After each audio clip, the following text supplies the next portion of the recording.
मी doctor Mahesh Deshmukh. सुरुवातीला या एवढ्या छान कॅम्पसमध्ये आपल्या सद्गुरू संत गजानन बहुउद्देशीय शिक्षण प्रसारक मंडळाच्या या राष्ट्रमाता इंदिरा गांधी सैनिकी शाळेमध्ये आणि कनिष्ठ महाविद्यालयामध्ये मला आपल्यासारख्या देशाच्या भविष्यासोबत बोलण्याची संधी निर्माण करून दिल्याबद्दल आपण सर्वप्रथम सगळेजण एकदा आपल्या राठोड सरांसाठी आणि सोनवणे सरांसाठी आणि नायक सरांसाठी एकदा जोरदार टाळ्या वाजवायच्या आहेत.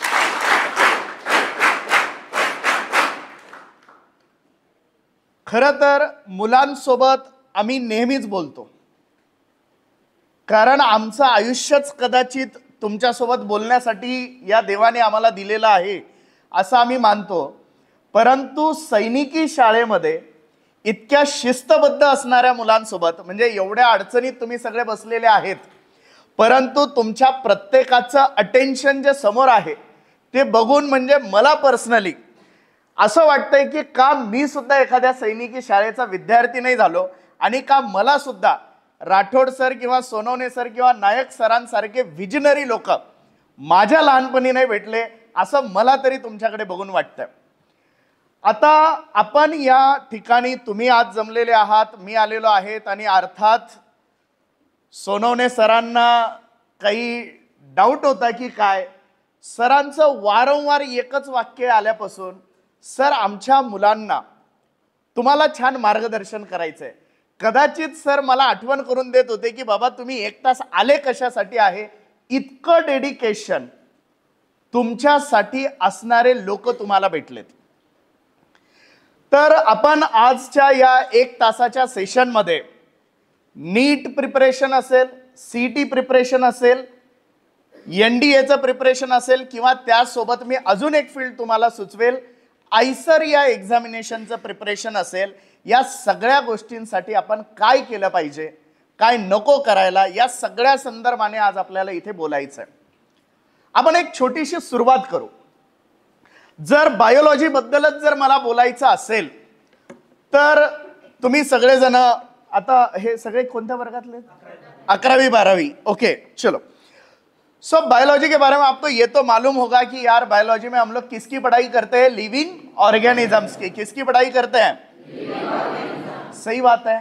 चलो मैं एक लिविंग ऑर्गेनिज्म हूं, आप भी एक लिविंग ऑर्गेनिज्म हो, राइट? हम लोग लिविंग ऑर्गेनिजम्स किस चीज के बने हुए हैं? तो हम लोग बने हैं, नहीं आप सीधा ऑपरेशन पे मत जाओ. मान लो आपके पास आप डॉक्टर बन के पेशेंट आ गया, सर मेरे छाती में दर्द है, सीधा फाड़ के हार्ट चेक मत करो, बरोबर ना. पहिले त्याला विचारा बाबा कधीपासून दुखतंय, रात्री काय खाल्लंय, कदाचित ऍसिडिटी असेल. समजा मी एक ऑर्गॅनिझम तुमच्या समोर आहे, मी कशाचा बनलेलो आहे? सिस्टीमचा. कशाचा बनलेलो आहे? सिस्टीमचा. बरोबर आहे की नाही? आता तुम्ही विचार करा, माझ्या डोक्यामध्ये विचार चालू आहे की मला बोलायचं काय. जे मला बोलायचंय ते माझ्या डोक्यात विचार चालू आहे, तोंडाने बोलतोय, हातवारे व्यवस्थित करतोय, डोळे माझे तुमच्याकडे बघतायत, बरोबर ना. याचा अर्थ माझा मेंदू, माझं तोंड, माझे डोळे, माझा हात हे सगळे जण कोऑर्डिनेटेड आहे. कसे आहेत? कोऑर्डिनेटेड आहे. कोऑर्डिनेशन असेल तर त्याला आपण सिस्टम म्हणतो. काय म्हणतो आपण त्याला? सिस्टम. सही है ना. जैसे आपके यहाँ का इतना अच्छा सिस्टम है, बराबर. कोई तो आपके इंस्टीट्यूट का ब्रेन है, बराबर ना. कोई तो आपके इंस्टीट्यूट का माउथ है, कोई आपके इंस्टीट्यूट का हैंड है, कोई आपके इंस्टीट्यूट की आंख है. म्हणून तर हे सगळं व्यवस्थित चालू आहे ना. नाहीतर सगळा कसा भोंगळा कारभार झाला असता, बरोबर. मग तसं आपण सिस्टमच्या बनलेला असतो. आणि सिस्टम कशाची बनलेली आहे बेटा? ऑर्गन्सची. कशाची बनलेली आहे? तो हम लोग लिविंग ऑर्गेनिज्म है. ऑर्गेनिज्म किसका बना है बेटा? सिस्टम का. सिस्टम किसका बना है? ऑर्गन्स का. ऑर्गन किसके बने बेटा? टिश्यूज के. किसके बने? टिश्यूज के. और टिश्यू किसके बने बेटा? अब आप बोलोगे भाई सर ने तो बोला है बहुत एक्सपर्ट बंदा लेके आ रहा हूं, बायोलॉजी का खास बंदा लेके आ रहा हूं आपके लिए. अरे हे काय सांगतायत? ये तो हमने बचपन से लर्न करके रखा है यार, कि ये living organism, system, organ, tissue, cell, ये स्टोरी सबको पता है.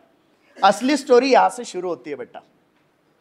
हमारे जो सेल होता है ना, हम लोग बोलते हैं ना सेल की डेफिनेशन रट्टा मारी है नहीं मारी है, रट्टा मारी होगी ना। क्या है सेल की definition? It is fundamental structural and functional unit of life. पण असं का म्हटलं, कधी विचार करतो का आपण? सरांनी सांगितलं की it is structural and functional unit of life. मग आपण काय करणार? चलो भाई ये रट्टा मारलो. स्ट्रक्चरल युनिट का म्हणतो हे तर तुम्हाला लक्षात आलं, कारण सेल एकत्र आल्या टिश्यू बनले, टिश्यू एकत्र आले ऑर्गन बनले, ऑर्गन एकत्र येऊन सिस्टम बनली, सिस्टम एकत्र येऊन ऑर्गेनिज्म बनला. बरोबर. स्ट्रक्चरल यूनिट तो हो गया. दूसरा वर्ड आता बेटा डेफिनेशन में, फंक्शनल यूनिट ऑफ लाइफ. मैं फंक्शनल युनिट का म्हणतो? कारण समजा आता मी तुमच्याकडे येतोय, बरोबर. येताना जो रस्ता आहे, मी येता येता असं गृहीत धरा मी आलो सरांकडे, सर यार मैंने आपके कॉलेज की तरफ आते वक्त रास्ते में भूत देख लिया था. मैंने जैसे भूत का नाम लिया आपके चेहरे पे स्माइल आ गई, इंक्लूडिंग सर. सबके चेहरे पे स्माइल आहे, कारण त्यांना माहिती आहे सर असं काही नसते हो, सायन्सचा माणूस आहे यार तुम्ही, भूतवीत काही नसतं. आता मला सरांना हे पटवून द्यायचं की मी बघितलंय, बरोबर आहे की नाही? मला काय करायचं, सरांना आता पटवून द्यायचं नाही की नाही यार मी बघितलंय. तो पहले मैंने ये कहा था कि सर मैंने आपकी रास्ते में आते आते भूत देख लिया, अब मुझे कन्विंस करना है. तो अब मैं क्या कन्विंस करूंगा? सर यार सच में मैंने मेरे आंखों से देखा है.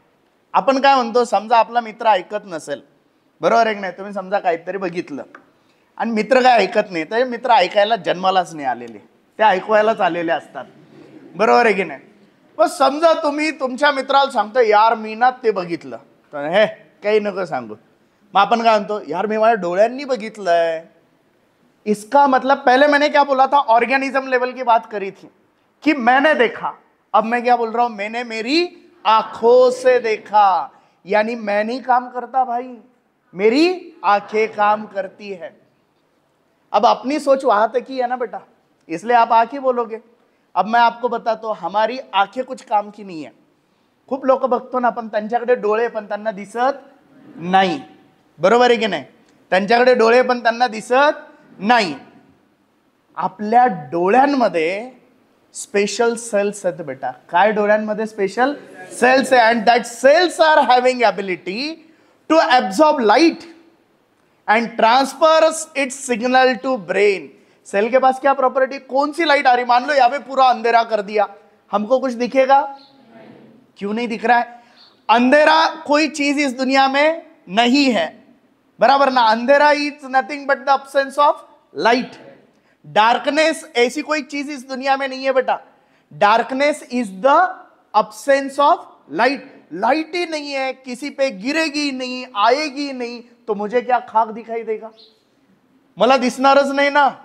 मग याचा अर्थ काय, तुमच्यावरती आता लाईट पडते, ती रिफ्लेक्ट होऊन माझ्या डोळ्यांकडे येते. माझे डोळे ती लाईट कोणत्या अँगलनी आली आणि कोणत्या वेव्हलेंथची आली याच्यानुसार ब्रेनला सिग्नल पाठवतात आणि ब्रेन इमेज तयार करतोय. म्हणून मला तुमच्यातल्या काही लोकांचे शर्ट ब्ल्यू कलरचे दिसतायत, काही लोकांचे शर्ट ग्रीन कलरचे दिसतायत, काहींचे रेड आहे, काहींचे ऑरेंज आहेत. का? कारण तुमच्या कपड्यांवरून ती लाईट रिफ्लेक्ट होते त्या वेव्हलेंथची. तुम्हाला विजिबल लाईट माहिती आहे ना, VIBGYOR, violet, Indigo, blue, green, yellow, orange, red. तर ती लाईट माझ्या डोळ्यांकडे आली म्हणून मला कलर दिसताय. तो बेसिकली मैंने नहीं देखा, मेरी आंखों ने देखा. मेरी आंखें नहीं देख सकती, आंखों में किसने देखा? सेल्स ने देखा. किसने देखा? आणि खरी स्टोरी इथून सुरू होते बेटा. सेल काहीच कामाच्या नाहीत. आपलं ज्ञान सेल पर्यंत आहे, सेल काहीच कामाच्या नाही. सेलच्या आतमध्ये स्पेशल प्रोटीन असतात. सेलच्या आतमध्ये काय असतात? स्पेशल प्रोटीन असतात. लहानपणापासून ऐकलं असेल ना, प्रोटीन रिच फूड खा. सर पण तुम्हाला सांगत असतील, बरोबर आहे की नाही? प्रोटीन रिच फूड खा असं आपण का म्हणतो? कारण जितके प्रोटीन तुमच्याकडे असतील ना बेटा, तेवढे तुमचे काम होणार आहे. कारण सेल काहीच कामाची नाही, सेलच्या आतमध्ये प्रोटीन आहे, ते प्रोटीन काम करताय. मग आता सांगा, सेल पेक्षा जास्त कामाचं कोण आहे? कोण आहे? कोण आहे? बरोबर. आता प्रोटीन जे आहेत ना बेटा, हे बनतात आरएनए पासून. कशापासून बनतात? 10वी मध्ये ट्रान्सक्रिप्शन ट्रान्सलेशन नाव ऐकलंय का? मग प्रोटीन कशानी बनतात? ट्रान्सलेशननी बनतात. आणि कशापासून? RNA पासून. मग आता तुम्ही सांगा, प्रोटीन महत्वाचा का RNA? आणि हा RNA बनतो DNA पासून. कशापासून बनतो? मग आता कोण महत्वाचं आहे? आता खरी गंमत ही है बेटा, ये है रियल बायोलॉजी की स्टोरी. DNA RNA बनाएगा, RNA से प्रोटीन बनेगा, प्रोटीन काम करेगा तो सेल काम करेगी, सेल ने काम किया तो टिश्यू काम करेगा, टिश्यू ने काम किया तो ऑर्गन काम करेगा, ऑर्गन्स ने काम किया तो ऑर्गॅनिझम काम करेगा. म्हणजे मी जे करतोय ते कशावर डिपेंड आहे? कशावर डिपेंड आहे? जोर से बोले, किस पे डिपेंड है? So DNA is the director of life. DNA is the. अब मेरे पास मैथ्स का है ही नहीं. मेरा प्रॉब्लम ये है ना कि मेरे पास मैथ्स का DNA है ही नहीं, तो RNA बनेगा क्या? प्रोटीन बनेगा क्या? मेरे सेल को मैथ्स आएगा क्या? सेल को नहीं आया तो मेरे को आएगा क्या? तो हम लोग जो भी है किसकी वजह से है? तुम्ही गोरे आहात, काळे आहात, तुमचे केस सरळ आहेत, कुरळे आहेत, तुम्ही कसे दिसतात, कसे वागतात, हे सगळं बेटा कशावर डिपेंड है? तो एक चीज हमेशा याद रखना, हमारा DNA इस महाराष्ट्र के मिट्टी का है. हमारा DNA कहाँ का है? जहाँ पे छत्रपति शिवाजी महाराज हुए हैं, जहाँ पे डॉक्टर बाबा साहेब अंबेडकर हुए हैं, जहाँ पे महात्मा ज्योतिबा फुले हुए हैं. और इस DNA से अगर हम लोग बिलोंग करते हैं तो हमारा काम कैसा होना चाहिए? छत्रपती शिवाजी महाराजांसारखा असला पाहिजे की नाही? एकदा फक्त मला कळू द्या, मी सैनिकी शाळेत आलेलो आहे. हर हर छत्रपती शिवाजी महाराज की. ओके, आता बायोलॉजी बद्दल मी तुम्हाला एक छोटीशी स्टोरी सांगितली. खरं खरं सांगा, तुमच्यापैकी याच्या आधी किती लोकांना, हे बघा DNA महत्वाचं आहे माहिती आहे, बरोबर, पण DNA मुळे प्रोटीन बनतो, प्रोटीन सगळे कामं करतो, आपण प्रोटीन पण वाचतो. आपला प्रॉब्लेम काय समजून घ्या, आपल्याला प्रोटीन पण माहिती आहे, आपल्याला DNA पण माहिती आहे, आपल्याला सेल पण माहिती आहे, बरोबर आहे की नाही? पण आपल्याला यांची प्रॉपर लिंक माहित नसते. आपको अगर बेटा जिंदगी में कोई भी, मैं तो आपको नीट, CT, आइजर जी जो भी एग्जाम हो, आज आपके 4 सेशंस होंगे, 2 हो गए, तीसरा मेरा है, बराबर ना? तीसरा मेरा इसलिए मैंने सोचा ज्यादा नहीं पढ़ाना है. वैसे 1 घंटे में कोई टीचर सब्जेक्ट नहीं पढ़ा सकता, लेकिन सब्जेक्ट को कैसे पढ़ना ये पढ़ा सकता है, बराबर ना? तर बायोलॉजीचं तुम्हाला सगळं माहिती होतं, मी जे जे नावं घेतले, पण त्याचं लिंक जे आहे ते तुम्हाला याच्या आधी माहिती होतं का? जर तुम्ही बेटा, समजा मी तुम्हाला एक मूवी दाखवला, बरोबर ना? कोणता मूवी चाललाय रे सध्या? सर समोर आहे म्हणून, सर समोर आहे म्हणून छावाचं नाव घेतात, सर नसते तर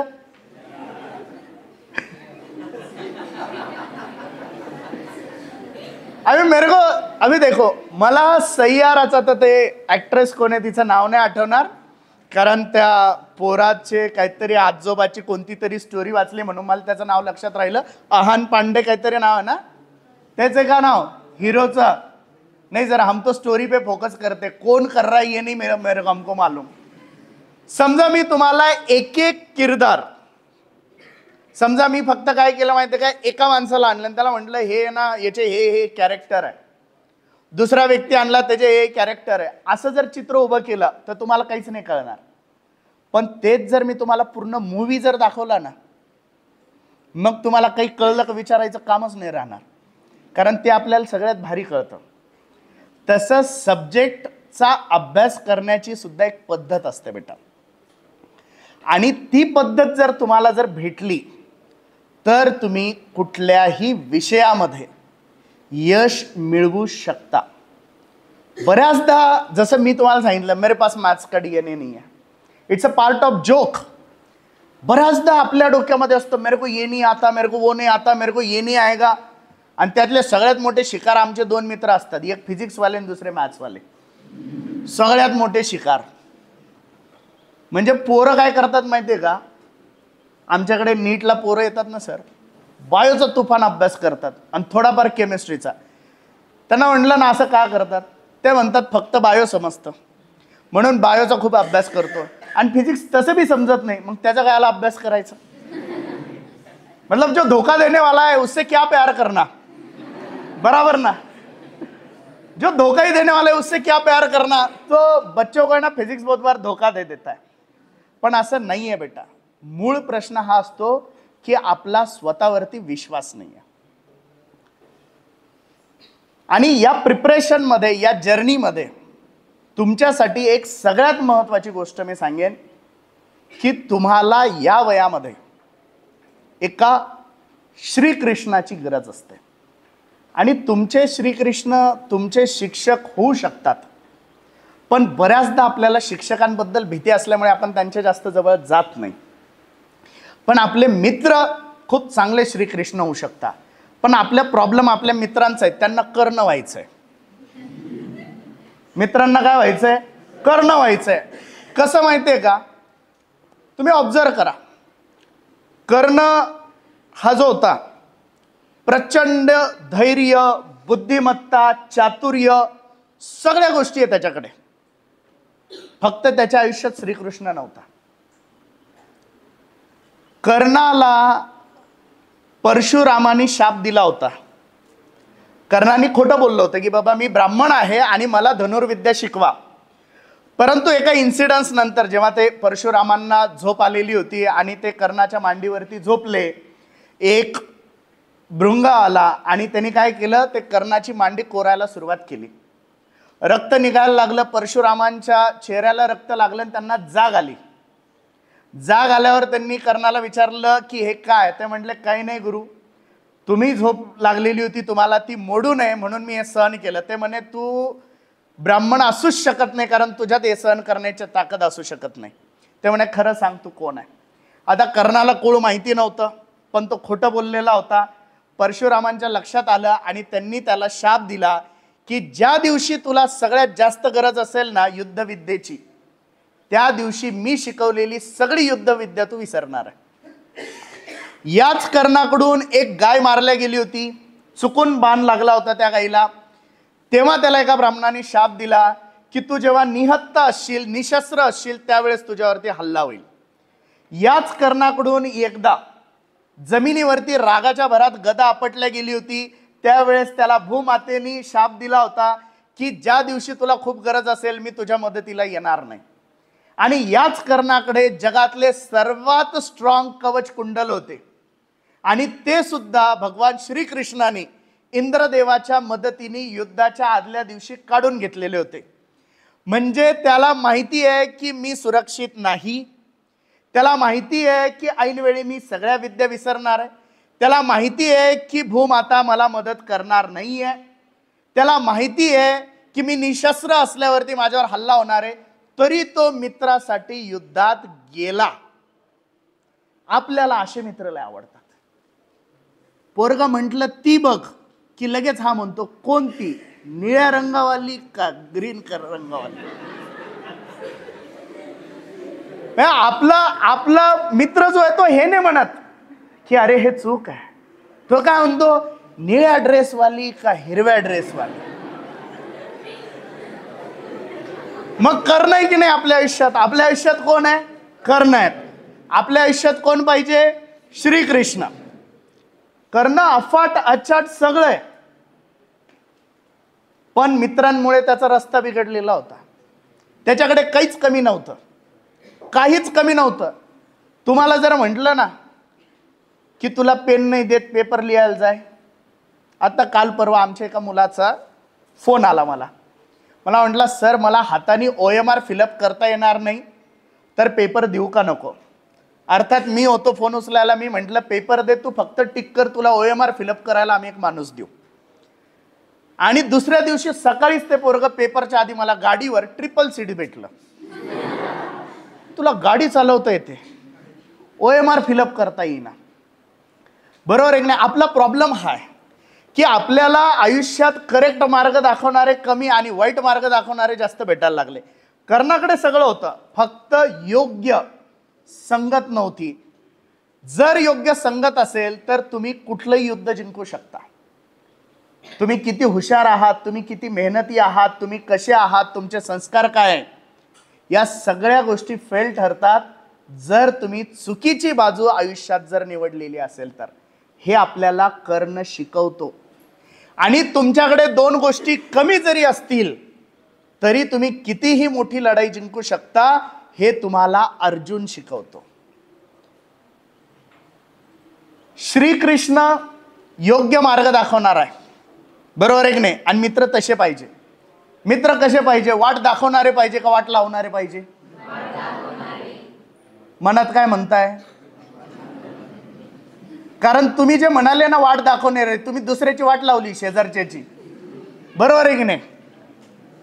आता श्रीकृष्णाची गंमत सांगतो. तुम्ही सगळेजण आसपास कुठून आलेले आहेत बरं? जवळपास आजूबाजूनी आलेले आहेत. कोणी तुमच्यापैकी असं आहे का रे प्रचंड मोठ्या शहरातून आलेला आहे? कोणी पुणे मुंबई कुठून आलाय का तुमच्यापैकी? कोणी आलंय का? नाही आलाय. सगळे तालुका प्लेस वरून आहे का कुठून आहे? तालुका प्लेस वरून असाल ना साधारणतः 90%. बर बर बर.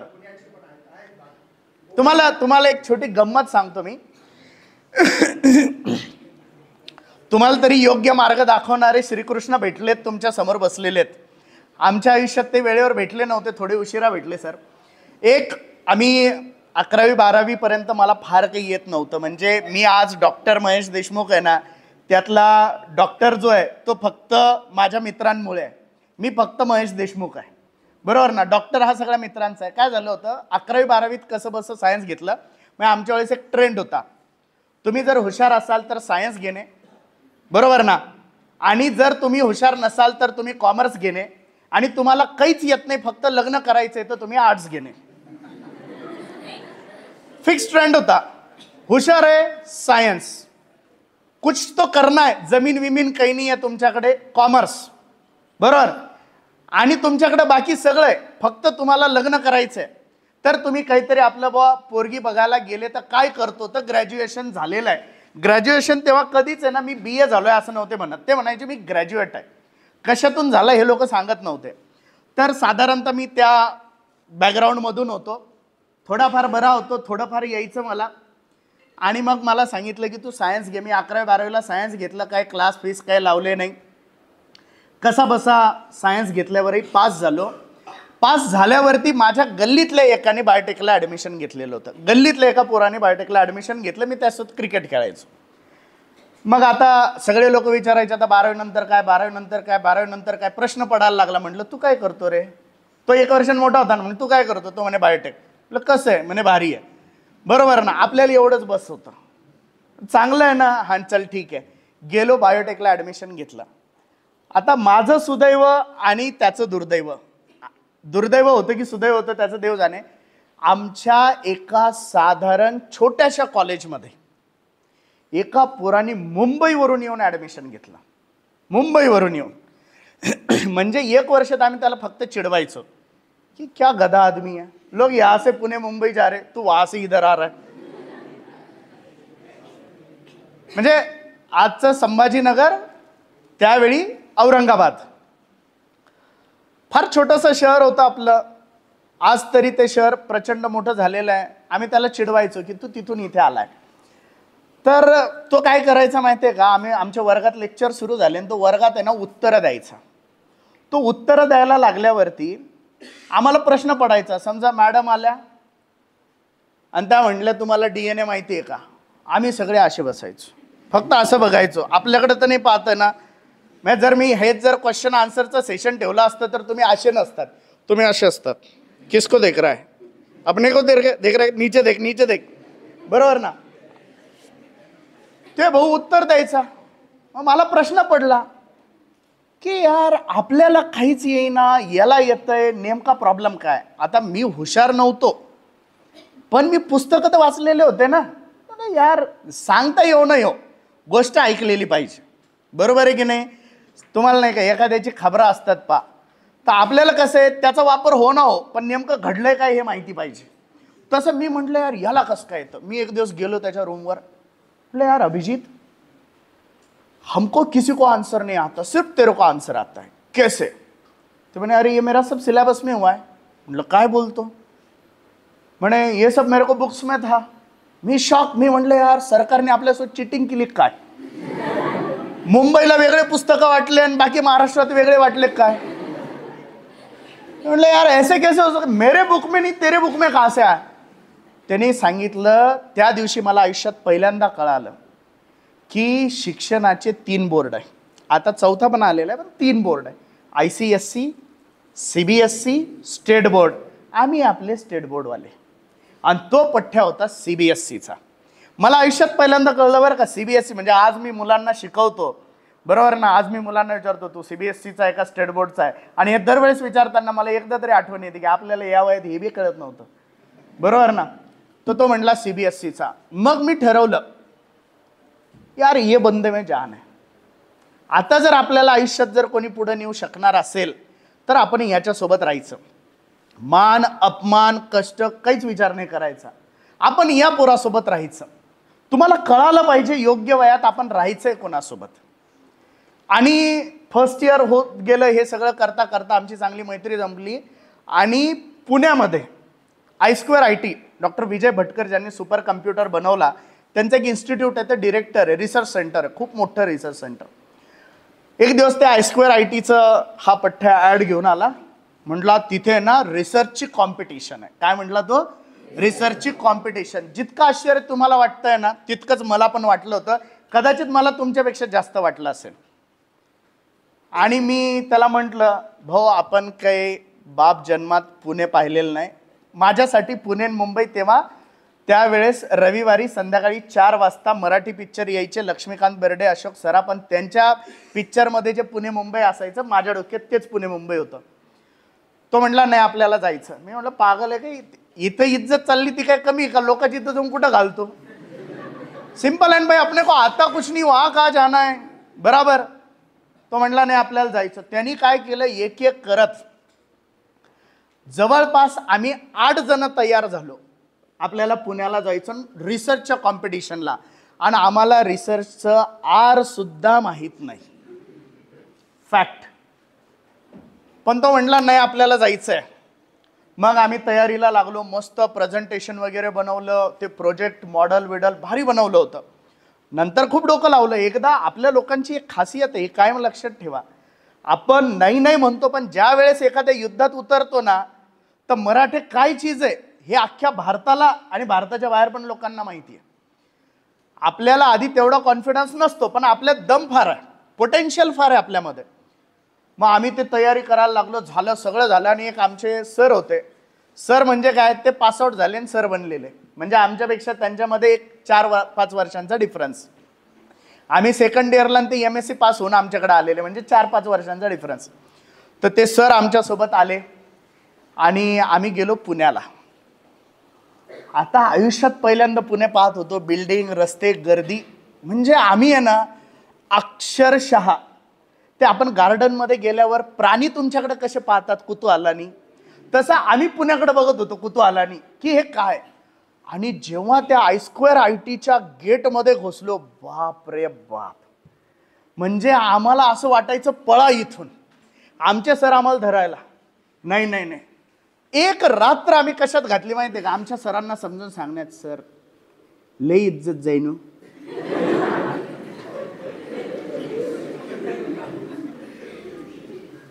हे लोक मराठी बोलेनाच. आता तरी माझी थोडीफार हिंदी बरी आहे, तेव्हाची तर हिंदीची बी वाट होती आपली. आणि इंग्रजीचे आपण किती दिवे लावतो हे तुम्हाला माहिती, मला माहिती.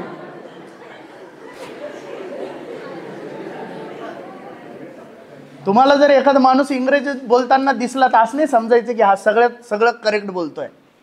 1000 चुका असतात, बसल्या बसल्या कळतात. पण जाऊ दे, आपल्याला काय करायचं.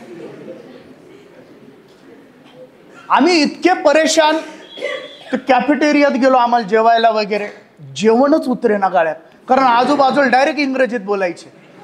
ते इंग्रजीत बोलले की आमचा हार्टबीट असं धडधड. कसं बसं धरायचो आम्ही. बरं तेव्हा आलीच वेल पण नव्हता आलेला. कसं बसं कंट्रोल केलं. सर ऐकायला तयार नाही, कारण सर म्हणे जर या स्पर्धेत आपण सहभागी नाही झालो ते कॉम्पिटिशनवाले कॉलेजला मेल करतील, कॉलेजला मेल केला तर माझा पण प्रॉब्लेम आणि तुमचा पण प्रॉब्लेम, आपल्याला स्पर्धेत तर जावंच लागेल. शेवटी न राहून 3 वाजेला रट्टा मारायला सुरुवात केली. न राहून 3 वाजेला रात्री रट्टा मारायला सुरुवात केली, कारण सगळे प्रयत्न संपलेले होते. सर काही ऐकायला तयार नव्हते. त्याच्यामुळे सरांचं आपण नेहमी ऐकलं पाहिजे, काही ना काही भलंच होतं. कित्येक वेळेस तुम्हाला वाटेल की नाही ऐकायचं हे, तरी सुद्धा ऐका, कारण जगातलं कोणतंच औषध गोड असू शकत नाही, कोणतंच औषध. आणि गोड वाटणारी एकही गोष्ट या जगात चांगली नाही, माणसं सोडून माझ्यासारखे. तर ते 3 वाजेला रट्टा मारायला सुरुवात केली आणि 8 वाजेला प्रेझेंटेशन होतं. गेलो बाबा, प्रोजेक्ट मांडले. आजूबाजूचे लोक बघितले की आम्हाला धडधड धडधड व्हायचं. कसं बसं आपलं असं बघायचो, तू इंग्रजीत बोल नाही तर अजून कशात बोल, आम्ही असं. आणि आम्ही इतकं छान प्रेझेंटेशन केलं, इतकं छान प्रेझेंटेशन केलं. आणि ते प्रेझेंटेशन झाल्यावर आम्ही निवांत झालो. म्हटलं बस, हारना जीतना अपने लिए था ही नहीं, अपने लिए सिर्फ लढना था. आणि आम्ही लढलो. आणि त्याच्यात दुसऱ्या दिवशी प्राइज डिस्ट्रीब्युशन होतं. आता परत आम्ही सरच्या मागे लागलो, कुठे यांच्या नादी लागता, प्राइज तर भेटणार नाही, मग कायला ऐकायचं आपण यांचं. लोकांचं कौतुक आपल्याला बरं नाही वाटत ना. मानवी स्वभाव आहे ना. म्हटलं आता आपल्याला काही भेटणारच नाही तर थांबायचं तरी कशाला. पण सरनी तीन ऐकलं. शेवटी आम्ही जाऊन बसलो. अगदी शेवटच्या कोपऱ्यामध्ये बसायचं. शेवटच्या कोपऱ्यात बसणारे लोक लय अवगुणी असतात. तर आम्ही तिथे जाऊन बसलो आणि प्राइज डिस्ट्रीब्युशनचा प्रोग्राम सुरू झाला. 4 प्राइज देणार होते, फर्स्ट, सेकंड, थर्ड आणि एक रनर अप. ते नाही का भाऊ, काही नाही पण घे आता तुला एखादं प्राइज. उपकार असतात ते आपल्यावर, त्या समजून घ्यायचं. रनर अप नावाची या जगात काही गोष्ट नाही आहे. या तो तुम जीतोगे या तो तुम हारोगे, है ना. लढना विडना सब बाद में. तर आम्ही प्राइज डिस्ट्रीब्युशन सुरू झालं. 4थं प्राइज त्यांनी सगळ्यात पहिल्यांदा घोषित केलं रनर अपचं. कशाचं? रनर अपचं. आणि रनर अपचं प्राइज आमच्या 3 पैकी एका ग्रुपला भेटलं. अर्थात ते मला आणि अभिजितला नव्हतं भेटलं. आता भेटलं ऐकल्यावरच आम्हाला इतका आनंद झाला आणि एका सेकंदात त्या आनंदावर विरजण पडलं. साला मिला तो है लेकिन अपने को नहीं मिला है. म्हणजे सुख आणि दुःख काय असतं ते तेव्हा आम्ही अनुभवलं. काय असतं, मित्र जिंकत असेल तर आपल्याला आनंद होतो, पण तेव्हाच होतो जेव्हा आपण पण जिंकणार आहे. मित्रालाच भेटल्यावर आपल्याला कसं वाटेल. पण म्हणलं आम्ही ते पचवलं. म्हणलं जान दो, आता खोट्या खोट्या टाळ्या वाजवल्या आम्ही पण. आता काय करता, आम्ही दुःखी झालेलो होतो. दुःखी का बरं होतो माहितीये का? याच्यामुळे नाही की आपल्याला म्हणजे 1, 2, 3 मधली अपेक्षा नव्हती ना. आमच्या डोक्यात काय, एक ही मिलने वाला था, वो भी इनको मिला, अपने को नहीं मिला. मग म्हटलं जाऊ दे आता. 3रं प्राइज आमच्यातल्याच एका ग्रुपला मिळालं. आता तर अजून आनंद झाला ना अजून दुःख झालं, कारण ते पण आम्हाला नव्हतं भेटलं. ग्रुप किती गेलेलो होतो? 3. त्यातल्या 2 ग्रुपला तर प्राइज भेटलंय. आता पहिलं दुसरं भेटायची आपली लायकी नाही, बरोबर आहे की नाही, हे तर आपल्याला कळतं ना. आम्ही अजून दुःखी झालो. म्हणजे त्या 6 जणांना आमच्या अभिजितने तयार केलेलं. अभिजित आणि मी एका ग्रुपमध्ये आम्ही दोघं होतो आणि बाकी त्या ग्रुपमध्ये 3-3 जण होते. त्यांना भेटलं ना, आम्हाला दोघांना भेटलं नाही. म्हटलं जाऊ दे आता, ये भी सही. सेकंड अर्थात दिल्लीकडची कुठली तरी टीम होती JNUची, त्यांना भेटलं.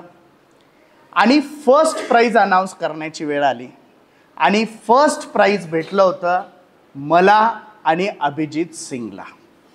First price.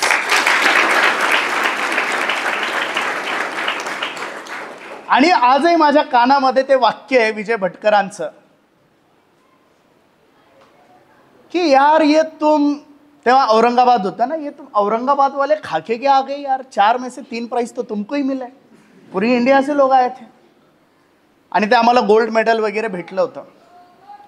त्या दिवशी आयुष्यात पहिल्यांदा मला कळालं की भाऊ, तुमची भाषा ही महत्वाची नाही आहे, तुमचं ज्ञान जास्त महत्वाचं आहे.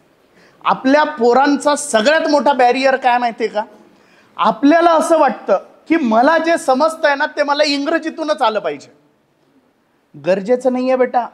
जर असंच करायचं असतं तर नीट, JEE, आयसर, CET या एक्झाम मध्ये तुम्हाला गोल करायला लावलं नसतं, तुम्हाला लिहायला लावलं असतं. आणि या लिहिण्याच्या चक्करमध्ये देशाचा टॅलेंट बर्बाद होत होता. म्हणून या एक्झाम्स आलेल्या आहेत. तुम्हाला काय वाटलं, त्यांच्या कागद कमी करायचे होते, त्यांना वृक्षतोड थांबवायची होती म्हणून एवढ्या मोठ्या आन्सर शीट नाही छापायच्या बाबा, आपण OMR वर एक्झाम घेऊ? नाही. लिहितानाचे पॅरामीटर्स हे प्रचंड वेगळे असतात. इथं नॉलेज तुम्हाला उतरवायचं एक्झाम्स मध्ये. त्याच्यामुळे जर तुम्हाला नीट, जेई, आयसर, सीईटी कशाची तयारी करायची असेल ना, तर पहिले डोक्यात एक फिक्स करा कि भाई प्रेजेंटेशन कब करूंगा, कैसे करूंगा वो छोड़ दो, पहले मैं नॉलेज को गेन करूंगा. प्रॉब्लेम इथे आपला, आपण नॉलेजच गेन करत नाही. आपल्याला नॉलेज मिळवायचंच नसतं. आपल्या डोक्यात काय माहितीये का, तुम्हाला माहितीये का, तुम्ही त्या देवगिरी किल्ल्यावर जा, देवगिरी किल्ल्यावर, असं मी म्हटलं नाही पाहिजे, पण आपल्याकडचे काही म्हणजे आता आमचे काही मित्र असतात जे इंग्रजी बोलतात वगैरे वगैरे, सगळ्यांचं आम्ही ऐकत असतो. तिथे गेल्यावर कळतं त्या गाईडची इंग्रजी जास्त भारी आहे सर आपल्यापेक्षा. तिथल्या रायगडावरच्या, देवगिरी किल्ल्यावरच्या, इतर गडांवरच्या गाईडची इंग्रजी जास्त चांगली आहे. आणि काय काम करायला तो, माहितीच द्यायला ना. इतिहास आपण घडवून बसलेलो आहे, बरोबर आहे की नाही. हे काय करतायत, माहितीच देत आहे ना. त्याच्यामुळे इतिहास सांगणारे नाही बनायचे आपल्याला, इतिहास लिहिणारे पण नाही बनायचे आपल्याला. आपल्याला इतिहास घडवणारे बनायचे. आणि इतिहास घडवण्यासाठी ज्ञान आणि वेळ या दोनच गोष्टी लागतात. त्या जर तुमच्यात असतील तर तुम्ही यशस्वी होणारच आहे. आता पहिला प्रश्न जो आहे ज्ञानाचा, तो तर आपण मिळवू शकतो. पुस्तक आहे, सगळं उपलब्ध आहे ना. आज तुम्हाला ज्ञान मिळावं म्हणून आमच्यासारख्या 4 लोकांना सरांनी इथेपर्यंत बोलवलंय. बरं, बोलवलंय ते सोडून द्या. मुकेश सरांचे, नायक सरांचा रोज कमीत कमी एक मेसेज किंवा फोन होता. आणि मी मनातल्या मनात म्हणायचो की सर मला रोज आठवण देत आहे, गुरुवारी यायचंय, पोरांसोबत काहीतरी चांगलं बोलायचं. बरोबर आहे की नाही. तुम्हाला आज हे मिळतं तरी आहे, बरोबर. त्याच्यामुळे ज्ञान तुम्हाला मिळणारच आहे.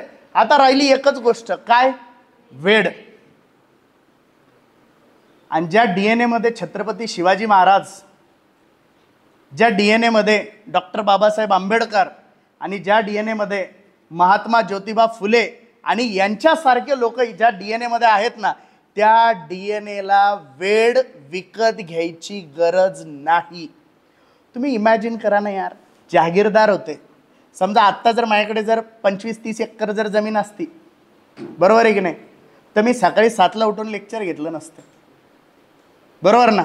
आणि शिवाजी महाराज जाऊन बघा, जागीरदारी होती, सगळं होतं, A to Z गोष्टी होत्या. शिवाजी महाराजांना कमी पडेल अशी एकही गोष्ट नव्हती, एकही गोष्ट नव्हती की त्यांना कमी पडेल. तरी सुद्धा वयाच्या 16व्या वर्षी मित्रांना सोबत घेऊन किल्ला लढायला जाणं याला वेडच म्हणतात. डॉक्टर बाबासाहेब आंबेडकर, तुम्हाला माहिती की नाही मला माहित नाही, पण डॉक्टर बाबासाहेब आंबेडकरांना त्या काळामध्ये लाखोंची, त्या काळामध्ये बरं, लाखोंच्या नोकऱ्या मिळत होत्या. कारण त्या काळात जगातला सगळ्यात, तुम्हाला डॉक्टर बाबासाहेब आंबेडकर म्हणले की तुम्हाला एकच गोष्ट आठवेल, संविधान लिहिलं, घटना लिहिली. डॉक्टर बाबासाहेब आंबेडकर जगातल्या त्या काळातील बेस्ट इकॉनॉमिस्ट पैकी सर्वोत्कृष्ट व्यक्ती होते. आणि त्यांना कुठलीही कंपनी लाखोंचं पॅकेज द्यायला तयार होती.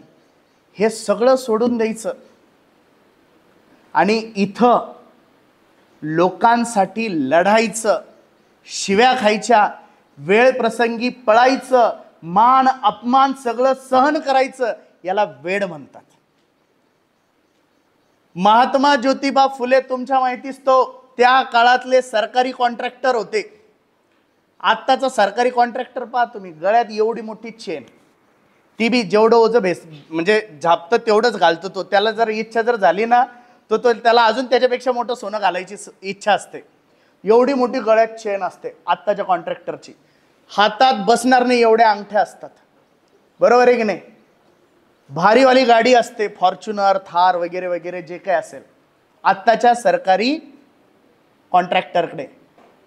महात्मा फुले इंग्रजांच्या काळातले त्यावेळचे ठेकेदार होते, कॉन्ट्रॅक्टर होते. काही गरज नव्हती त्यांना तुमच्यासाठी शाळा काढत बसायची, काही घेणं देणं नव्हतं. तरी सुद्धा अख्ख्या समाजाला अंगावर घ्यायचं, पूर्ण समाजाला अंगावर घ्यायचं आणि समाजासाठी लढायचं. बरं, ज्यांच्यासाठी लढायले तेच शेण फेकायलेत आणि तरी सुद्धा काम करायचं. हे वेड आहे. आणि महाराष्ट्रातल्या रक्ताला कधीपासून वेड कमी पडायला लागलं. आपण या सगळ्यांचे वारस आहोत, आपण या सगळ्यांचे वंशज आहोत. आपल्याला वेड कमी नाही, फक्त आपली इच्छाशक्ती जागी करायची काम आहे आपल्याला. त्याच्यामुळे मित्रांनो, सगळ्यात महत्त्वाची गोष्ट ही आहे की तुम्ही काहीही करू शकता, फक्त तुमच्यात आत्मविश्वास पाहिजे. आणि आत्मविश्वास जागवण्यासाठी तुमच्या आयुष्यात सुद्धा एक श्रीकृष्ण पाहिजे, जो मला माझ्या आयुष्यात भेटला होता. समजा तो जर नसता तर मला आयुष्यात कळलं नसतं रिसर्च काय असतो. आज माझे तुम्ही गुगलवरती टाका डॉक्टर महेश साळुंखे देशमुख, तुम्ही गुगलवरती टाका, तुम्हाला माझे रिसर्च पब्लिकेशन दिसतील. जगातल्या सगळ्यात चांगल्या जर्नल्समध्ये, बेस्ट जर्नल्समध्ये माझे रिसर्च पेपर पब्लिश झाले. पण जर माझ्या आयुष्यात जर मला तो श्रीकृष्ण नसता भेटला तर, म्हणजे आपला प्रॉब्लेम आहे, आपल्यात पोटेन्शियल खूप आहे, आपला प्रॉब्लेम काय माहिती आहे का, मार्ग नाही आहे. बरोबर. आणि मी तुम्हाला एक गोष्ट आवर्जून सांगेल, पोटेन्शियलला ओळखायला शिका. सगळ्यात महत्त्वाची गोष्ट. तुम्हाला एक छोटीशी गोष्ट सांगतो. एक मातीकाम करणारा माणूस असतो आणि तो मातीकाम करता करता, गड्डे खोदता खोदता त्याला एक चमकणारा खडा सापडतो. खडा सापडला तर तो काय करणार आहे, आता तो गाढवावरती माती लादायची घेऊन जायची एवढं काम करणारा तो, त्याला एखादा चमकणारा खडा भेटला. आता त्याच्यासाठी सगळ्यात महत्त्वाचं काय आहे, गाढव आहे. त्यांनी तो खडा बांधला गाढवाच्या गळ्यात. बरं असतंय बाबा, टाइमपास काहीतरी, भारी दिसतंय. एक दिवस तो गाढव चक्रा मारत असताना एका किराणा दुकानदाराने बघितलं आणि त्या माती काम करणाऱ्याला आवाज दिला, म्हटलं इकडे. ते काय म्हणे गाढवाच्या गळ्यात? म्हटलं काही नाही साहेब, ते चमकणारा खडा आहे. तो म्हटला मला दे. म्हटलं ठीक आहे देतो. किती रुपये घेशील? तो म्हटला 50 रुपये द्या. तो 50 रुपयात तो खडा, कारण त्यासाठी तो काही कामाचा नव्हताच, त्याने काय केलं, तो 50 रुपयाचा खडा त्या दुकानदाराला दिला. आता दुकानदाराची अक्कल बी किती, जेवढी याची. त्यांनी तो कशाला बांधला, त्याचा जो तराजू असतो ना, ज्याच्यावर तो वजन करायचा, त्या तराजूला तो खडा बांधला. त्याची बुद्धी तेवढीच ना, याची गाढवापर्यंत होती, त्याची तराजूपर्यंत होती, त्याने बांधला. मग एक दिवस काय झालं, त्या दुकानात एक किराणा दुकानदार आला. तो दुकानदार आला तर त्यांनी बघितलं आणि त्याच्या लक्षात आलं की हा तर हिरा आहे आणि एवढा चांगला हिरा याने त्या तराजूला लटकवला. तो त्या किराणा दुकानदाराला म्हटला, का रे बाबा हे काय? म्हटलं काही नाही साहेब, ते खडा आहे चमकणारा. बरं बरं, मला देतोस का? तो म्हटला हो, 100 रुपये. दुकानदाराची बुद्धी केवढी चालते, 5 रुपयाला वस्तू घेतली 10 रुपयाला विकायची. बरोबर आहे की नाही? 50ला खडा घेतलेला होता, कितीला विकणार होता तो? 100 रुपये. तो तर प्रॉफिटमध्ये चालला होता ना. आता सोनार काय म्हटला की हे येडं दिसतं, याला माहितीच नाही हा खडा आहे. सोनार त्याला म्हटलं 70 रुपयात दे. सोनार त्याला काय बोलला, 70 रुपयात दे. किराणा दुकानदार म्हणे नाही, 100 रुपयात घ्यायचं तर घ्या, नाही तर घेऊ नका. सोनाराने काय विचार केला, कुठं जाणार हा खडा, इतक्या दिवसात नाही गेला, इथंच राहणार आहे. आपण एक काम करू, आपण नाटक करू. आपण नाही का दुकानात गेल्यावर, भैया 200 में दे रहे की नाही, तो जा रही है मैं. हे त्याला म्हटलं 70 मध्ये देतो का नाही, चाललो मी. किराणा दुकानदार ठाम होता. तो म्हटला 100 द्यायचे द्या, नाही तर जा बाबा. परत दरवाजातून, देतो का जाऊ? म्हटलं जा. याला वाटलं उद्या घेऊ. आता इगोवर गोष्ट आली ना, बरोबर आहे की नाही? भले आपण नाही का, समजा एखादी गोष्ट एखाद दुकानदार 300 रुपयात म्हणतोय आपल्याला, बरोबर, आपण त्याला म्हणतोय 200 दे. आता इगो आलेला असतो आपला, मला कमी करत नाही. मग आपण म्हणतो देतो का जाऊ? तो म्हणतो जा. मग परत कोणत्या तोंडाने जाणार तिथं? मी यांनी बी विचार केला आपण उद्या येऊ. तो निघून जातो सोनार, दुसरा सोनार येतो तिथे. तो म्हणतो अरे हे काय? तो पण ओळखतो की हा हिरा आहे. तर काही नाही साहेब, खडा आहे चमकणारा. किती रुपयात द्यायचा रे तुला? 100 रुपये. हे घे म्हणे, 100 रुपयाने देतो खडा. तो सोनार तो खडा घेऊन गेला.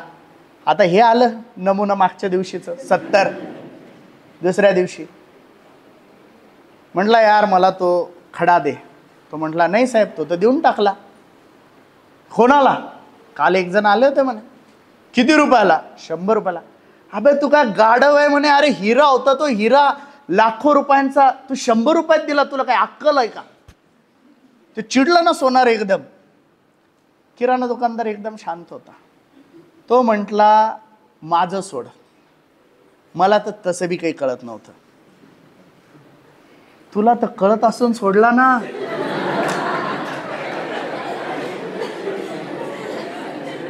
आता गाढव मी आहे का तू आहे?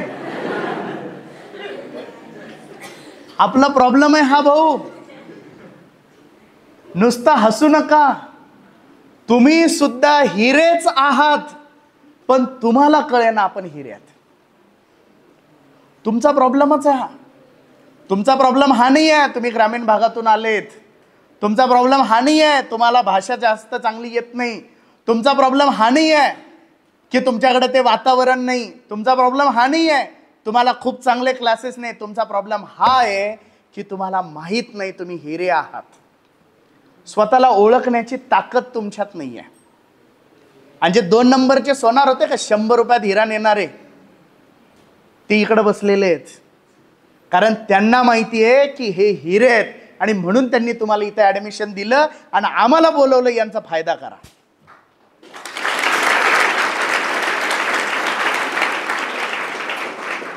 ते 2 नंबरचा जो सोनार आहे ना, ते इथं बसलेले आहेत. यांना माहिती आहे की आपले पोरं काय आहेत. यांना माहिती आहे की आपल्या पोरांना काय दिल्यावर त्यांच्या आयुष्यात काय घडणार आहे आणि म्हणून ते इथपर्यंत पोहोचलेले आहेत. आम्हाला घेऊन आले. नाही सर तुम्ही बोला, आमच्या पोरांना सांगा. आणि जर तुम्ही तुमच्या पोटेन्शियलचा 10% जरी वापर केला, बऱ्याचदा पोरांना प्रश्न पडतो सर मेरे से होगा क्या? प्रॉब्लेम हा नाही आहे तेरे से होगा क्या. पहिले तू हे ठरव मी करणार कसं आहे. होणार का नाही हा प्रश्न नसतो बेटा, मी करणार का नाही हा प्रश्न आहे. बरोबर ना? मी नीट देणार आहे का? हो.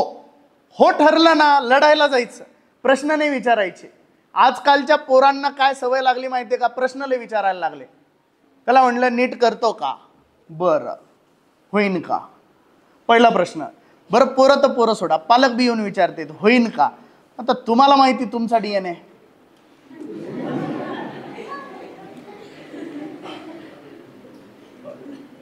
अगर तुम्हारे DNA में दम है तो होना ही है.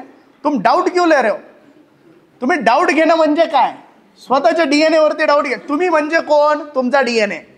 तुम्ही म्हणजे कोण? तुमचा DNA. मग DNA वर कायला डाउट घ्यायचा आपण? बरोबर आहे की नाही? DNA वर डाउट घ्यायला पाहिजे का आपण? नाही. तुम्ही हे म्हणायला पाहिजे कसं करायचं ते सांगा. होईल का नाही हा प्रश्न नाही विचारायचा यानंतर आयुष्यात कधीच. बरोबर आहे की नाही? तानाजी मालुसरे शिवाजी महाराजांकडे गेले. ते म्हटले मला लढाईला पाठवा. बरोबर आहे की नाही? ते विचारायला गेलते का महाराज किल्ला जिंकेल का हो मी? आणि नाही जिंकला तर माझ्या मुलाच्या लग्नाचं कसं होईल? विचारायला गेले का ते? नाही. ते म्हटले महाराज फक्त आदेश द्या, काय करायचं कसं करायचं ते मी पाहून घेईन. शिवाजी महाराजांना प्रश्न पडला होता का स्वराज्य निर्माण होईल का? जिजामातांना प्रश्न पडला होता का आपल्या पोराकडून स्वराज्य निर्माण होईल का? त्यांनी हे ठरवलं स्वराज्य निर्माण करायचं कसं. त्यांनी रस्ता शोधण्याचा प्रयत्न केला. आपण येडे उत्तर शोधण्यातच मरायलो. आपले रस्ते दूरच राहतात. बरोबर आहे की नाही? आणि या रस्त्यामध्ये जर तुम्ही हे ठरवलं की मला करायचंय तर बेटा याच्यामध्ये नक्की तुम्हाला डिस्ट्रॅक्शन्स येतील. एक गोष्ट लक्षात घ्या, तुम्ही ज्या वयात आहात, मी बायोलॉजीचा शिक्षक आहे, बरोबर ना? तुम्हाला जितकं बायो आणि केमिस्ट्रीवाले समजून घेऊ शकता तेवढं तुम्हाला फिजिक्स आणि मॅथ्सवाले समजून घेऊ शकत नाही. त्याचं कारण सांगतो. तुमच्या या वयामध्ये तुमच्या शरीरात जे बदल होत असतात त्या बदलांमुळे आपल्या काही भावना जागृत होणे इट्स नॅचरल थिंग. नैसर्गिक आहे, हे नैसर्गिक आहे. तुम्हाला ज्या गोष्टी वाटतात त्या चूक आहे की बरोबर आहे आपण नंतर बघू. सगळ्यात महत्त्वाची गोष्ट काय, बायोलॉजीच्या दृष्टीने ती गोष्ट नैसर्गिक आहे. परंतु या नैसर्गिक गोष्टीवरती एक मुलामा असतो, तो असतो संस्कारांचा. एखाद्या मुलाला एखाद्या मुलीकडे बघितल्यानंतर गुदगुल्या जर होत नसतील तर त्याच्या वाय क्रोमोझोम मध्येच काहीतरी प्रॉब्लेम आहे समजावं लागेल. ते वाईट नाही आहे, बरोबर ना? पण हे आपल्या समाजामध्ये चूक आहे, हे आपल्याला संस्कारांमधून शिकवलेलं असतं. त्याच्यामुळे मला काय वाटतं, हे नॅचरल आहे. म्हणजे एखाद्या माणसाला श्रीमंत व्हावं वाटणं हा गुन्हा नाही आहे, पण त्याच्यासाठी त्यांनी चोरी करणं हा गुन्हा आहे. तुम्हाला काय वाटतं हा गुन्हा नाही आहे, त्याच्यासाठी तुम्ही कोणता रस्ता निवडताना हा गुन्हा आहे. मग या वयामध्ये बऱ्याचदा तुमच्या वयामध्ये डिस्ट्रॅक्शन्स येतात आणि हे डिस्ट्रॅक्शन तुमचं आयुष्य बर्बाद करू शकतात. मग डिस्ट्रॅक्शन एक गोष्ट बरं का, तुम्ही आयुष्यात एक जर पायरी चुकवलीत तर तुम्ही आयुष्यातल्या सगळ्या स्पर्धा परीक्षांमधून बाद होणार आहे. तुम्हाला वाटेल सर मेरे को तो यूपीएससी एमपीएससी करनी, काय को ये नीट जेई सीईटी का चक्कर. बेटा कुठल्याही स्पर्धांमध्ये जा, लढाईची पद्धत सेम आहे. काय, प्रचंड मेहनत, थोडासा टॅलेंट, खूप सगळा पेशन्स आणि योग्य मार्गदर्शन, हे जर असेल ना तर तुम्ही जिंकणार आहे. एक एक एक महाराज असतात एका मठामध्ये. वेळ आहे ना सर आपल्याकडे, वेळ आहे ना? एक महाराज असतात मठामध्ये आणि मठामध्ये ते म्हणजे अंतिम क्षण असतात त्यांचे, ते जाण्यावर असतात आणि ते काय करतात, आपल्या कुटियामध्ये ना एका शिष्याला बोलवतात आणि सगळ्यांना म्हणतात तुम्ही बाहेर थांबा. आता तरुण पोरगं असतं माझ्यासारखं, जातं ते महाराजांच्या कुटियामध्ये आणि महाराज त्याला म्हणतात की बाळा, आयुष्यात कधीही मांजर पाळू नको. आता काळी का गोरी हे विचारायच्या आत महाराज गेले.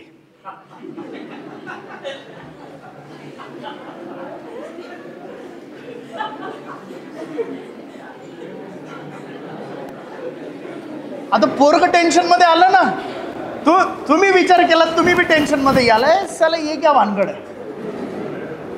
मांजर पाळू नको, पण कोणती पाळू नको, काय काही एक्सप्लेनेशन नावाची गोष्टच नाही ना. गेले ना महाराज. बरं आता गेल्यावर काही आता उत्तर राहिलं का? नाही. एक वेळ मी जरी गेलो तर तुम्ही माझा फोन नंबर घ्याल, मला प्रश्न विचाराल, पण त्याला काही ऑप्शन उरला का? नाही. ते टेन्शन मध्ये. आता ते आलं कसं बस बाहेर, म्हणजे महाराज तर गेले. आता बाहेरले लोक वाट पाहत होते. लोकाला काय डाऊट, महाराज काहीतरी मंत्र द्यायले, नाही तर महाराजांनी काहीतरी लपवून ठेवले ते याला सांगितलं. आता बाहेर आले, तो शिष्य आला, लोक म्हणे काय म्हटले महाराज. आता हा काय सांगल महाराज काय म्हणले, सांगितलं तर लोक हाणतील. तो का पागल झाला का, महाराज गेले तर तुझं काय मांजर पाळू नको, हे टेन्शन मध्ये. हा काय बोलायला तयार नाही. लोक परेशान. तो सारखा टेन्शन मध्ये राहायचा आणि लोक विचार करायचे काय झालं असेल, शेवटचे शब्द काय असतील. एक दिवस त्याच आश्रमातले एक दुसरे म्हातारे व्यक्ती होते, पण त्यांच्या तब्येतीमुळे त्यांना वारस नव्हतं बनवलं. त्यांनी त्या पोराच्या परेशानीकडे बघून एक दिवस विचारलं त्याला एकांतात की बेटा काय प्रॉब्लेम आहे, महाराज गेल्यापासून तू आधीसारखा नाही आहेस, तू टेन्शनमध्ये आहेस, काय अडचण आहे. तो म्हणे महाराज जाता जाता बोलले की मांजर पाळू नको आणि मला कळतच नाही आहे याचा अर्थ काय. ते महाराज म्हणतात की बेटा याच्या मागे खूप मोठी स्टोरी आहे. हे जे महाराज जे गेलेले आहेत हे अत्यंत सुखी संसारामध्ये होते. त्यांना 2 मुलं होती आणि एक दिवस आपल्या संसाराला कंटाळून ते आपलं गाव सोडून एका जंगलात राहायला आले. जंगलात राहायला आले म्हणून आजूबाजूच्या गावकऱ्यांना वाटलं की आपल्या जंगलामध्ये एक मोठा सिद्ध पुरुष आलाय, आणि सिद्ध पुरुष आलाय म्हणून गावकऱ्यांनी त्यांना भगवे कपडे आणून दिले आणि त्याच जंगलामध्ये एक छोटी कुटिया बांधून दिली. एक दिवस मग हे गुरु काय करायचे, महाराज काय करायचे, ते भगवे कपडे परिधान करून गावात जायचे, आपल्या भुकेपुरतं मागायचे आणि परत इथे येऊन आपलं तपश्चर्या करायची. एक दिवस काय झालं, उंदीर त्यांच्या कुटियामध्ये आला आणि ते भगवे वस्त्र जे होते ते त्यांनी कुरतडले. कुरतडल्यावर महाराजाला प्रश्न पडला की यार आता हे कपडे तर कुरतडलेले, आता मी गावात भिक्षा मागायला जाऊ कसा. ते गावात गेलेच नाही. ते गेले नाही म्हणून गावातले लोक आले, महाराज नाराज झाले का बघायला. मग महाराज म्हटले माझे कपडे कुरतडले गेल्यामुळे मी आलो नाही. मग गाव म्हणे एवढाच प्रश्न होता ना, एक काम करू, तुम्हाला परत नवीन कपडे आणि उंदर त्रास देताय ना, तुम्हाला एक मांजर देतो. गाव काय म्हणलं, तुम्हाला एक मांजर देतो.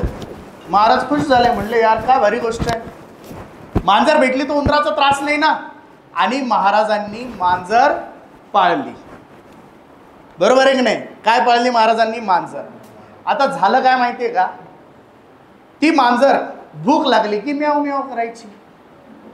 मग आता महाराज जायचे गावात, गावात जाताना स्वतःसाठी पण मागायचे आणि मांजरीसाठी दूध मागायचे. आता गावातले लोक म्हटले यार एवढा मोठा सिद्ध पुरुष मांजरीसाठी दूध मागतोय, हे काही बरं वाटत नाही. एक दिवस गाव बसलं, सगळे एकत्र महाराजांना बोलवलं. महाराजांना म्हणे महाराज तुम्हाला त्या मांजरीमुळे त्रास होतोय, दूध तुम्हाला मागावं लागतंय, तुम्ही एवढे मोठे सिद्ध पुरुष आहे, हे काही बरोबर नाही, आम्ही तुम्हाला एक गाय देतो. गावाने काय दिली, गाय. महाराज म्हणले काय भारी गोष्ट आहे, आता तर आपलंही पोट भरेल आणि मांजरीचंही भरेल. पहिले मांजर आली, मांजरी मागं गाय आली. आता गाय हंबा हंबा करायला लागली. महाराज परत परेशान. आता महाराज स्वतःसाठी मागायचे आणि गायीसाठी चारा मागायचे. आता एवढा मोठा सिद्ध पुरुष खांद्यावरती चारा घेऊन जाताना गावाला काही बरं वाटलं नाही. गाव एकत्र बसलं, महाराजांना बोलवलं. म्हणले महाराज तुम्ही एवढे मोठे, तुम्ही हे चारा नेणं योग्य नाही. एक काम करतो, आमच्या गावामध्ये एक विधवा बाई आहे, आम्ही ती बाईच तुमच्या सोबत पाठवतो.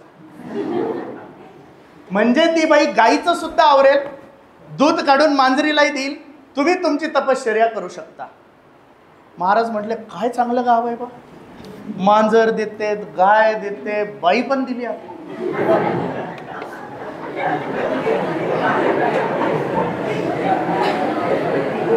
आता एक गोष्ट लक्षात ठेवा, या जगामध्ये स्त्री ही प्रचंड बुद्धिमान असते, प्रचंड बुद्धिमान. तुम्हाला जर विश्वास पटत नसेल तर तुमच्या बुद्धिमान बापाला कंट्रोल करणारी कोण आहे ती जाऊन पहा, तुम्हाला अनुभूती घेऊन जाईल कोण आहे. आता ती आली, तिने काय केलं माहिती का, ती म्हणे चारा मागायला जायचं कशाला, आपण शेती करू ना, चारा मागायला जायचंय कशाला, शेती करू. स्त्री प्रचंड स्वाभिमानी आणि बुद्धिमानी असते. बरं तुम्ही किती जोगचा पार्ट म्हणून जरी घेतला असेल तरी शेकडो वर्षांपासून जे ज्ञान आपण दाबून ठेवलेलं आहे ना, ते ज्ञान मागच्या 100 वर्षात आपल्यासारख्या सगळ्या पुरुष प्रजातीला पचेनासं झालं, एवढी ताकद आहे स्त्रियांमध्ये. मग ती शेती करायला लागली. आता शेती करायला लागली तर ते आपला चारा पण तिथेच, गाय पण तिथेच, मांजर पण तिथेच, सगळे एकदम व्यवस्थित. मग ती शेतीमध्ये खूप मेहनत करायची. महाराजांना वाटलं काय डेडिकेटेड बाई आहे, आपल्यासाठी एवढे कष्ट करते. आणि जेव्हा असं एखाद्याला वाटतं तेव्हा त्याच्यामध्ये प्रेम भावना निर्माण होतात. महाराजाला झालं प्रेम. आता महाराज पडले प्रेमात. ती बाई कष्ट करत होती ना, महाराज पडले प्रेमात. प्रेमात पडले आणि महाराजांना अनाहूत चुकीने झाला मुलगा.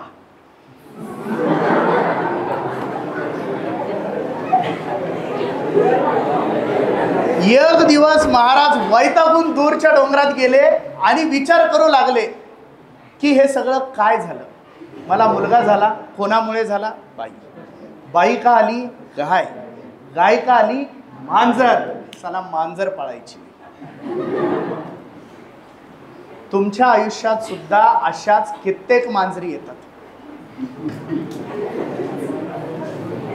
ती येताना एक वाटते, समजा येताना एक वाटते, पण तिच्या मागून कित्येक गोष्टी. समजा तुम्हाला दिला मोबाईल, मोबाईल दिला की आलं व्हॉट्सअप आणि इन्स्टा. व्हॉट्सअप इंस्टा स्नॅप आलं की आला फोटो. फोटो गेला की आला लाईक.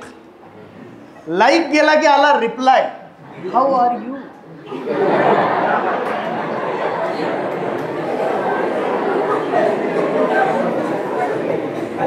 हाऊ आर यू झालं की तू जेवलास का.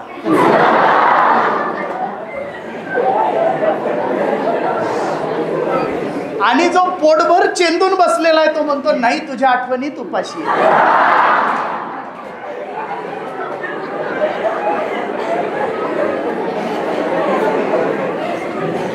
दोघं भंगार क्वालिटीचे. दोघं पण, हे पण पोटभर खाऊन बसले, ती पण पोटभर खाऊन बसली आहे, आणि दोघं सय्यारा पाहून रडू लागले. सय्यारा तो बदला नाहीये. तो कसा बदलेल. तो नालायकच होता. तो कसा बदलेल. बरोबर. तर आपल्या आयुष्यात सुद्धा या मांजरी येतात. जर तुम्हाला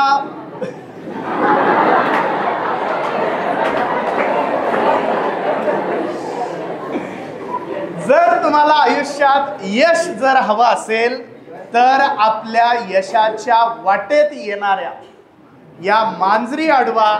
यश आपोआप येईल.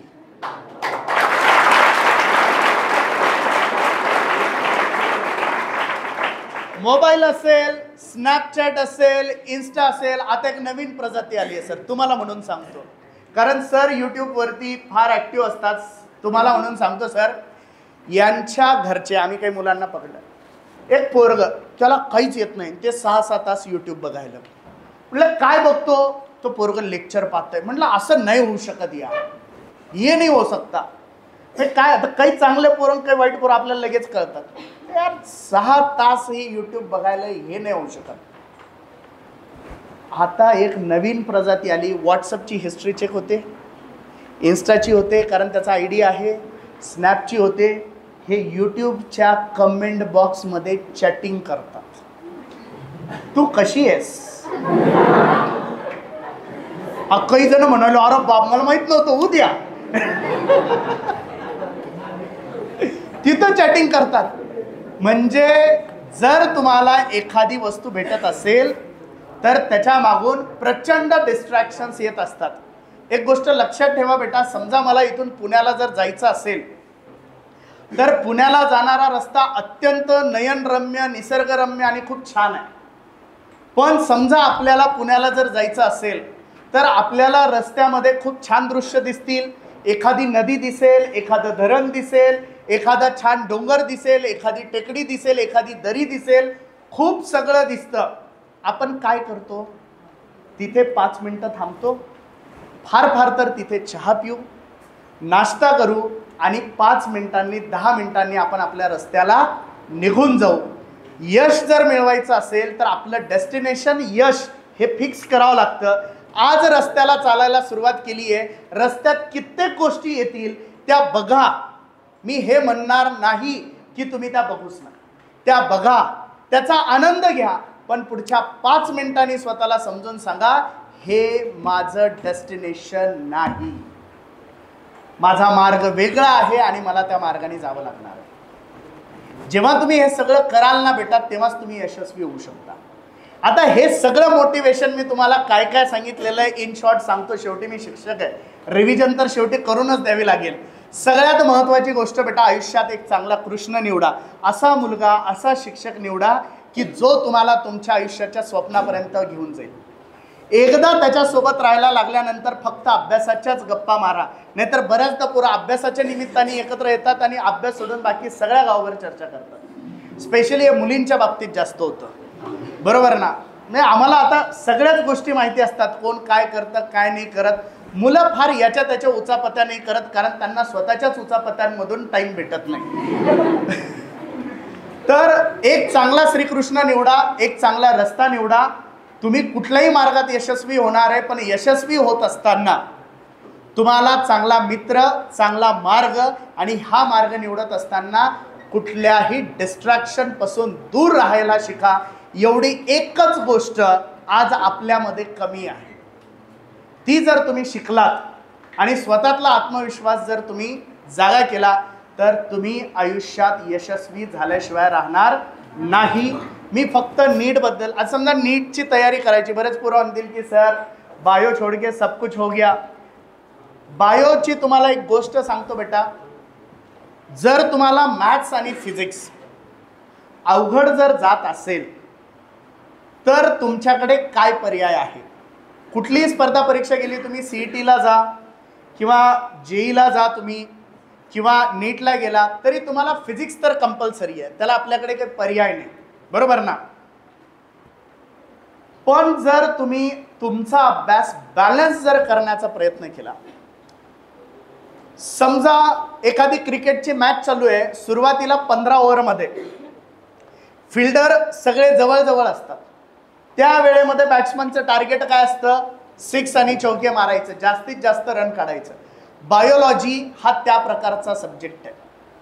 बायोलॉजीमध्ये तुम्ही कमीत कमी वेळेमध्ये प्रिपरेशन करून जास्तीत जास्त मार्क मिळवू शकता, कारण बायोलॉजीमध्ये तुम्हाला कॉन्सेप्ट लक्षात ठेवायचे आहे, बरोबर.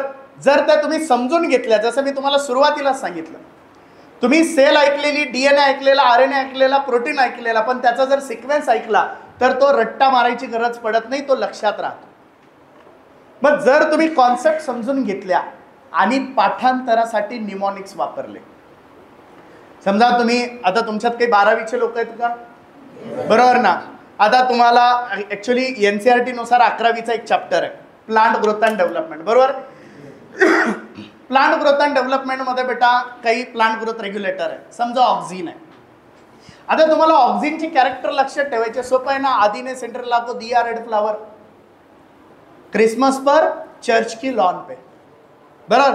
आधी म्हणजे अपायकल डॉमिनन्स, सेंट्रेला म्हणजे cell division, red flower, red यानी रूटिंग, फ्लावर यानी फ्लावरिंग, क्रिसमस एक्स यानी झायलेम डिफरन्शिएशन, पर यानी पार्थेनोकार्पी. इझिली लक्षात राहू शकता ना. जर तुम्ही बायोलॉजीमध्ये ट्रिक्स, निमोनिक्स यांचा जर वापर केला तर तुम्हाला इझिली बायोमध्ये कमीत कमी वेळेमध्ये जास्तीत जास्त मार्क मिळवता येतात. बायोलॉजीमध्ये मार्क मिळवण्याच्या काही सोप्या टेक्निक्स आहेत. आता आम्ही सरांना विचारलेलं होतं, खूप छान गोष्ट आहे, तुमच्या आयुष्यातली पहिली मांजर सरांनी कापलेली आहे, ती म्हणजे कोण, तुमचा मोबाईल नाही आहे तुमच्याकडे. हे सगळ्यात चांगली गोष्ट आहे सर, एकदा यासाठी तुम्ही स्वतःसाठी टाळ्या वाजवा.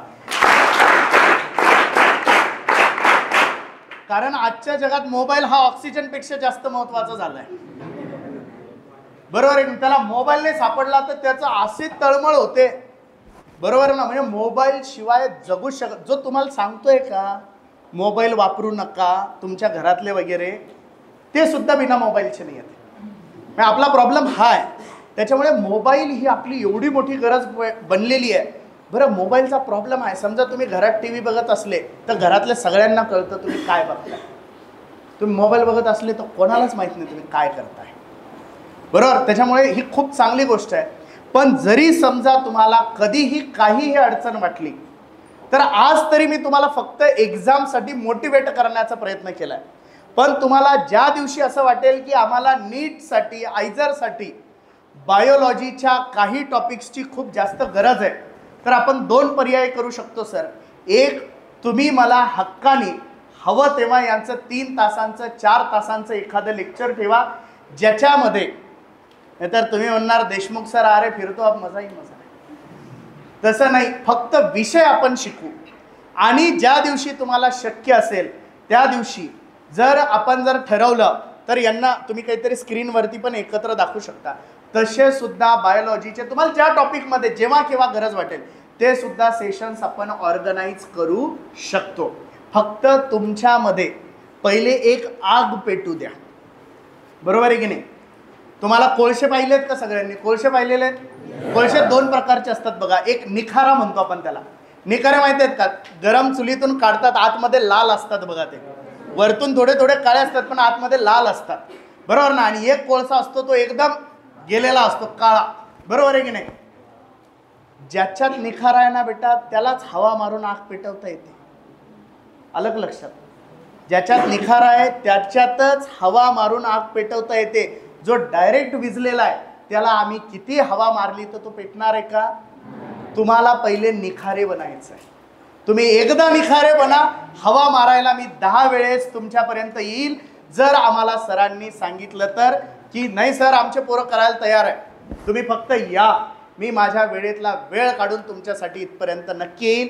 एवढंच मी सांगतो. इतका सुंदर रिस्पॉन्स तुम्ही सगळ्यांनी, म्हणजे ऑलरेडी तुम्ही 2 लेक्चर ऐकून बसलेले होतात, चव्हाण सरांचं आणि पेशकर सरांचं. 3रं लेक्चर माझं होतं आणि अजून तुम्हाला एक ऐकायचं आहे. परंतु या सगळ्या याच्यामध्ये तुम्ही इतका छान रिस्पॉन्स, एवढी एनर्जी दाखवली, मला खरंच आनंद झाला. तुम्ही जितके चांगले आहात, तुम्हाला इतकं चांगलं ठेवणारी ही जी काही तुमची गुरुजनांची टीम आहे त्या सगळ्यांचं, राठोड सर असतील, सोनवणे सर असतील, मुकेश नाईक सर असतील, पाटील सर असतील आणि अजून आपली पूर्ण टीम, या सगळ्यांचं मला विशेष कौतुक वाटतं. या सगळ्यांचे मी खूप खूप आभार मानतो की त्यांनी मला तुमच्यासोबत इतकं छान इंटरॅक्शन करण्याची संधी उपलब्ध करून दिली. स्पेशली मुकेश सरांना मी 2 वेळेस थँक्स म्हणेल, कारण ते आठवड्याभरापासून मला रोज एकदा मेसेज पाठवायचे आणि मला आठवण द्यायची की तुमको आना है और कुछ तो अच्छा बोलना है. आणि दुसरी महत्त्वाची गोष्ट, एवढ्या अडचणीत बसूनही तुम्ही इतकं छान, इतकं डिसिप्लिन, एवढं सुंदर रीतीने बसलात, इतक्या शांत पद्धतीने ऐकून घेतलात, त्याबद्दल तुमचे सुद्धा मनपूर्वक खूप खूप आभार. Thank you very much.